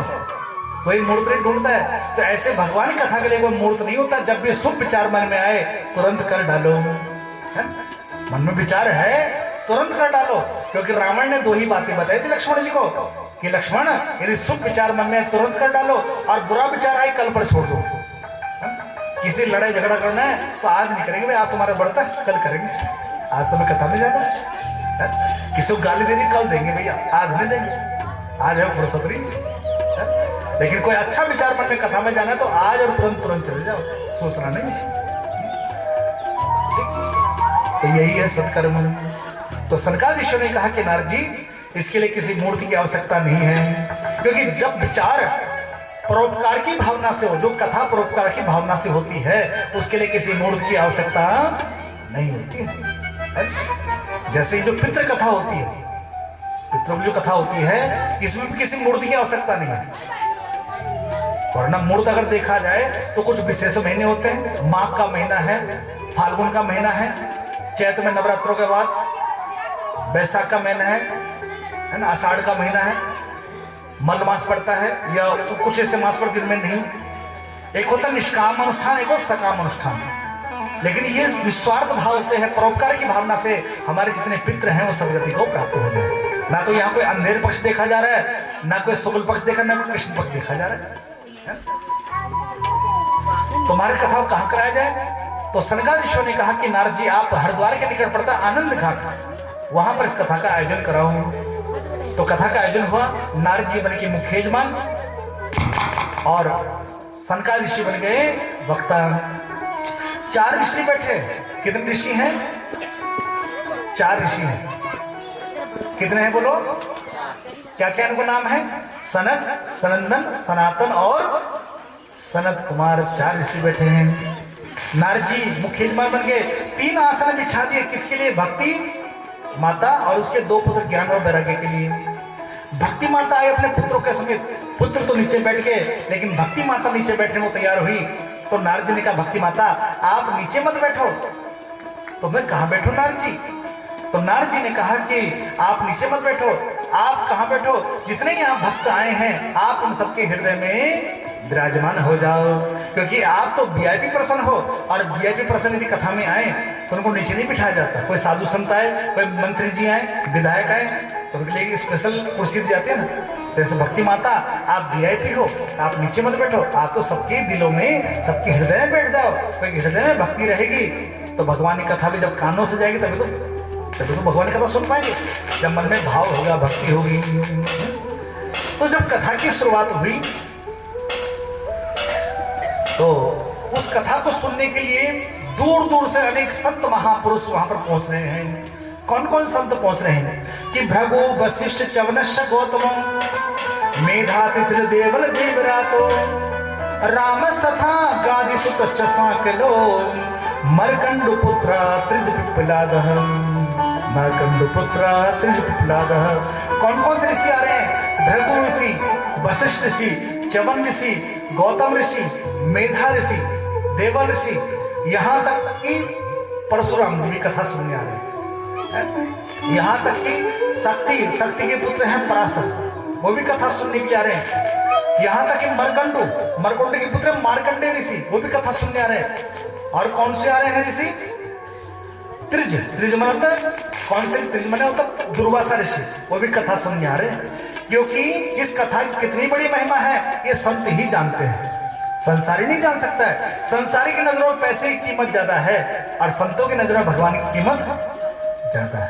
तो आप सब कौन हो? बोलो संत हो, बोले संत भगवान की। तो आप सब कौन हो? बोलो कैसे संत बने? जो शांत बैठे। जो कैसे शांत बैठे? घर में बैठ सकते शांत है? यहाँ ऐसे बैठे थे कि ठोक पीट के बिठा रखे, चुप बोलना मत है? इतने शांत तो घर में बैठे हो कभी? तो ये सब संत ही हैं। बोलो संत भगवान की। अपनी जय बोलो, जरूर बोलनी चाहिए।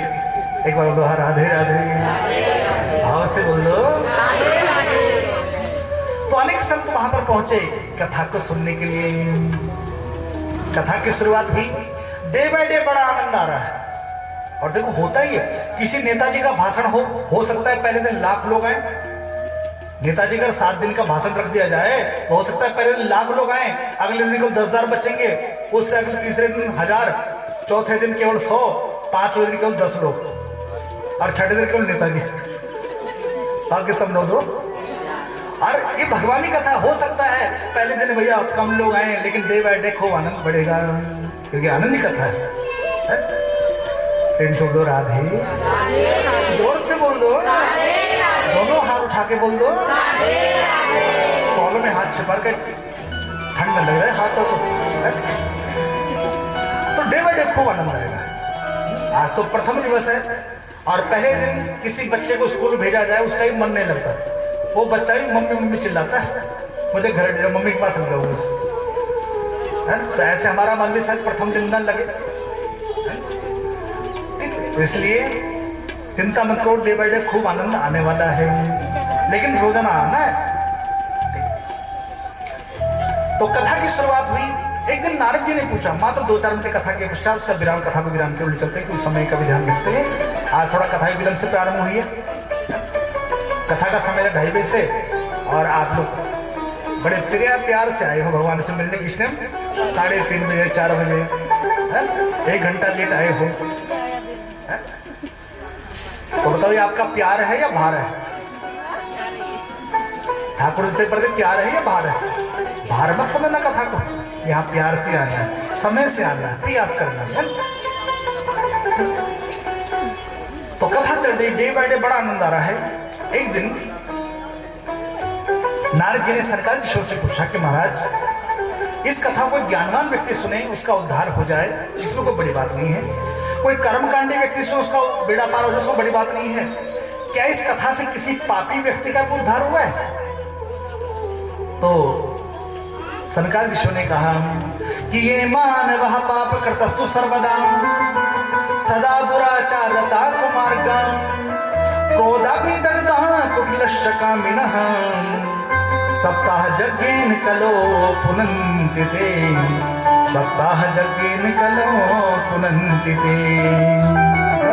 अर्थात वो मानव जिनका पूरा जीवन पाप में चला गया, ये मानव पाप कृतस्तु सर्वदा, पूरा जीवन जिनका पाप में चला गया, सदा दुराचारी हो गए, जिनको सही मार्ग नहीं पता, कुमार्गी हो गए। सदा दुराचारता कुमार्ग क्रोधाग्नि दग्धा, जिनका पूरा जीवन क्रोध में चला गया, है ना। देख क्रोध करना अच्छी बात है, लेकिन समय पर क्रोध करना, ये नहीं कि 24 घंटे छोटी छोटी बात पर तिल का ताड़ बना रहे हैं। गुस्सा करना भी अच्छी बात है, लेकिन कभी कभी। और ज्यादा गुस्से वाला व्यक्ति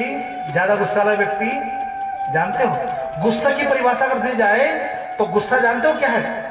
दूसरों की गलती की सजा अपने आप को देना ही गुस्सा है। गलती करता है दूसरा और खून खोलता है किसका? ठीक है, इसलिए गुस्सा नहीं करना है।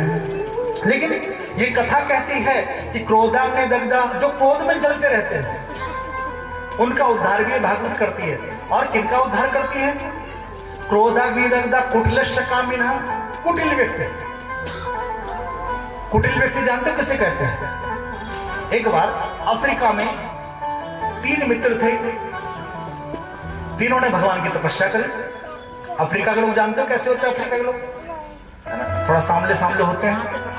आप लोग तो फिर भी ठीक ठीक हो। अमेरिका थोड़ा सा ज्यादा सफेद, भारत वाले बीच के रह गए, अफ्रीका थोड़ा ज्यादा।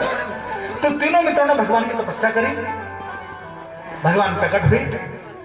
तीनों मित्रों से कहा देखो तुम तीनों ने तपस्या की है, एक एक वरदान मांग लो। तो पहले मित्र ने वरदान मांगा कि हे भगवान, यदि आप मुझे वरदान देना चाहते हो तो आप मुझे गोरा कर दो। भगवान ने कहा तथास्तु, वो गोरा हो गया। अब जो दूसरे मित्र थे उसने देखा कि तो गोरा हो गया, अगर मैंने भी कुछ और मांग लिया और मैं काला काल लोग मुझे चिढ़ाएंगे। दूसरे वरदान मांगा, प्रभु आप मुझे भी गोरा कर दो। अब तीसरा मित्र उन दोनों के वरदान देख के वो भी टेंशन में था। उसने कहा अगर चलो सपोज मैंने भी गोरा रंग मांग लिया लेकिन गरीबी बहुत है, तो गोरा रंग प्राप्त करके क्या होगा? ठीक है, अगर मैं गोरा रंग मांग लेता हूं तो धन संपत्ति तो है ही नहीं। अरे धन मांग लेता हूं तो ये दोनों तो गोरे और मैं हो गया काला, ये तो मुझे चिढ़ाएंगे। तो उसने तीसरे ने वरदान मांगा, हे प्रभु यदि आप सच्चे मन से मुझ पर प्रसन्न हो तो आप वरदान दें दोनों को फिर से काला कर दो। बताओ, वो एक कुटिल व्यक्ति, ना खुद खाए ना दूसरों को। तो ऐसा कुटिल नहीं बनना है, दूसरे का भला हो रहा है तो होने दो भैया। तो क्रोधाग्नि दग्ध कुटिल शकामिनः सप्ताह यज्ञेन कलो पुनन्तिते, सप्ताह यज्ञेन कलो पुनन्तिते। तो सप्ताह कैसे हो सकता? तो कथा कल सुनाऊंगा। तो आज तो तुम भजन गा दो कि ब्रिज गलियों में झूम झूम कर मन की तपन मिटाओ। राधे राधे गाओ, श्री राधे राधे राधे राधे गाओ, राधे राधे राधे राधे। देखो सबने गाना है, कंजूसी कोई नहीं करेगा। मन की तपन मिटाओ, राधे राधे गाओ, राधे राधे राधे राधे, श्री राधे राधे राधे राधे गाओ। बोल रहे थोड़ा भैया, है ना? तो सब लोग बोलो भैया, तभी तभी तो आनंद आएगा। और उदास मन से नहीं बैठना, सबने गाना। में झूम झूम कर मन की तपन मिटाओ, राधे राधे गाओ, राधे राधे राधे राधे गाओ, श्री राधे राधे राधे राधे गाओ, राधे राधे राधे राधे। मन की तपन मिटाओ, राधे राधे गाओ, राधे राधे राधे राधे गाओ, श्री राधे राधे राधे राधे गाओ। पर कभी कन्हैया जमुना किनारे गैया, जमुना किनारे गैया चराते रहेंगे। जितनी तमन्ना दिल में भरी है उनसे आज कहेंगे, जितनी तमन्ना दिल में भरी है उनसे आज कहेंगे। अरे कभी कन्हैया जमुना किनारे गैया चराते कभी कन्हैया जमुना किनारे गैया चराते मिलेंगे। जितनी तमन्ना दिल में भरी है उनसे आज कहेंगे, जितनी तमन्ना दिल में भरी है उनसे आज कहेंगे। मन के मन मंदिर में प्यारे, मन के मन मंदिर में प्यारे, बाकी बिहारी हारे बिठाओ, राधे राधे गाओ, राधे राधे राधे राधे गाओ, राधे राधे राधे राधे गाओ। ब्रज गलियन में झूम झूम कर मन की तपन मिटाओ, ब्रज गलियन में झूम झूम कर मन की तपन मिटाओ, राधे राधे गाओ, राधे राधे राधे राधे।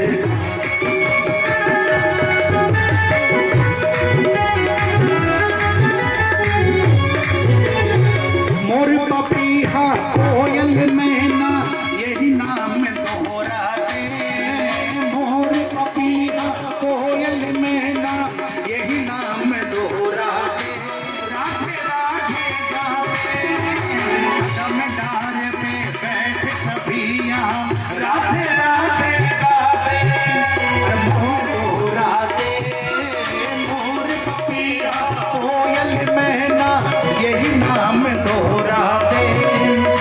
कदम डार पे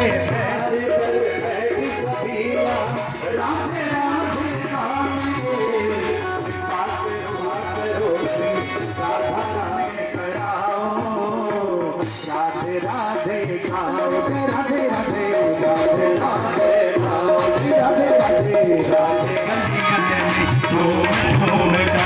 मन की सपन मिटाओ, राधे राधे गाओ, जय राधे राधे राधे राधे गाओ, राधे राधे राधे राधे राधे राधे राधे। आके बिहारी लाल की जय हो, श्री राधा रानी सरकार की जय हो।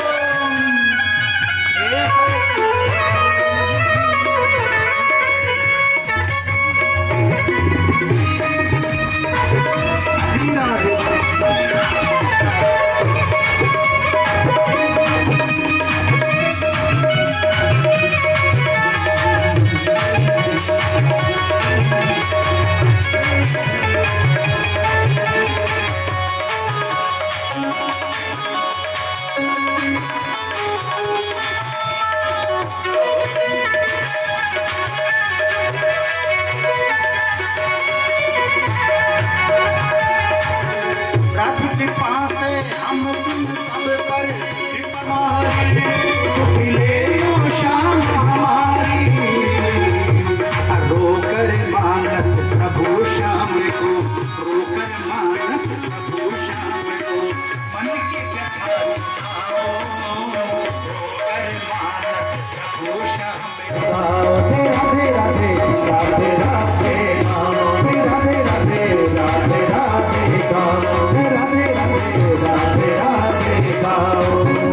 अरे बिज गलियन में झूम झूम कर, बिज गलियन झूम झूम कर, मन की व्यथा मिटाओ, राधे राधे गाओ, जय राधे राधे राधे राधे गाओ, राधे राधे राधे राधे गाओ, राधे राधे राधे राधे गाओ, राधे राधे राधे राधे गाओ, राधे राधे राधे राधे गाओ, राधे राधे राधे राधे।